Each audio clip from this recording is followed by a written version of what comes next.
2025年10月25日星期六，散文斷線之後，迎風而起。澳門的晨光灑滿內港，在遠處教堂的鐘聲響徹整個碼頭。玉晶默然想起是那鐘聲驅使他從宿醉中醒過來，負起做母親的責任，給自己的孩子一點愛。憑着愛，玉晶牽着心人的小手站在碼頭邊，鹹澀澀的海水和潮濕的海風吹散了他眼底最後的一絲迷惘。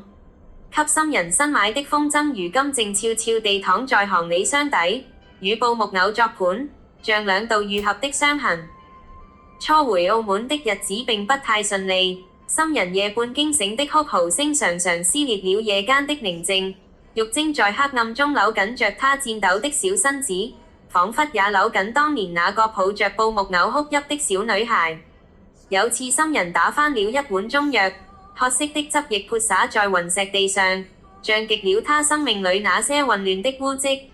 他下意識揚起手，卻見孩子驚恐地縮起肩膀。那瞬間，他看見自己曾經高舉布木偶要摔下的手，看見父母當年甩門而去的背影。忘記背後，努力面前的，向着標杆直跑。未依輕聲地念出腓立比書的經文，將弄好的杏仁茶遞到他手中。玉晶望着茶面蒸騰起來的白煙，忽然明白，傷痕不會消失，但可以成為生命中的紋理。他帶着心人走遍港澳尋醫問藥，像修補那隻斷線風箏般的仔細。在屯門診所輪候時，他看見拘留的老伯推着中風的妻子做復健，每一步都踏得艱難卻堅定。在油麻地果欄，斷了兩指的水果販盈利落地削着鳳梨。香港街頭這些韌性的身影，讓他學會了將苦痛編織成前行的繩索。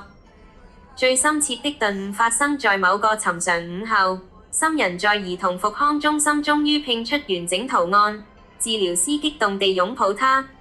玉晶隔着玻璃淚流滿面，原來治癒是雙向的。當他牽引着孩子們山學步，自己也在重新學習如何站立起來。他們開始建立新的儀式，逢每週三，微姨便陪伴着玉晶和心人坐電車去遊遍港島線。心人會用含糊的語音在沿途上訴說着站名。在太平山頂看夜景時，玉晶會傾訴那些來不及參與的過往，曾經刺骨的回憶，在夜風中漸漸柔軟成星光。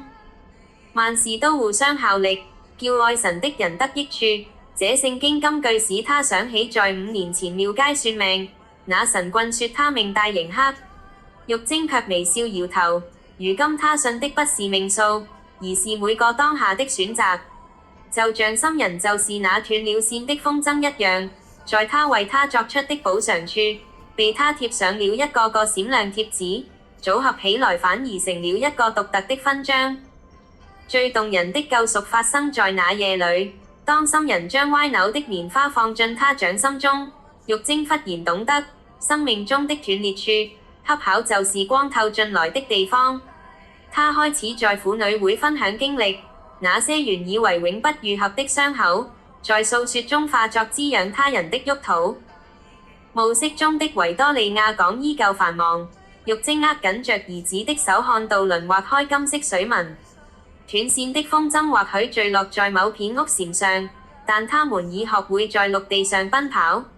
正如潮水永遠向前撲岸，人終要學會帶着傷痕完整地活出氣息來，因為真正的自由，從來不在於忘記過去，而在於與悲傷和解後，仍能迎風張開雙臂。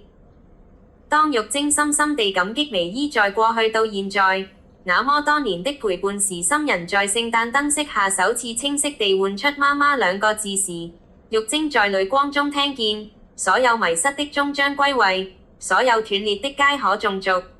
這不是童話般的痊癒，而是如香港這座城，在颱風過後總能從瓦礫中開出新的花。全篇文章配樂，憑着愛。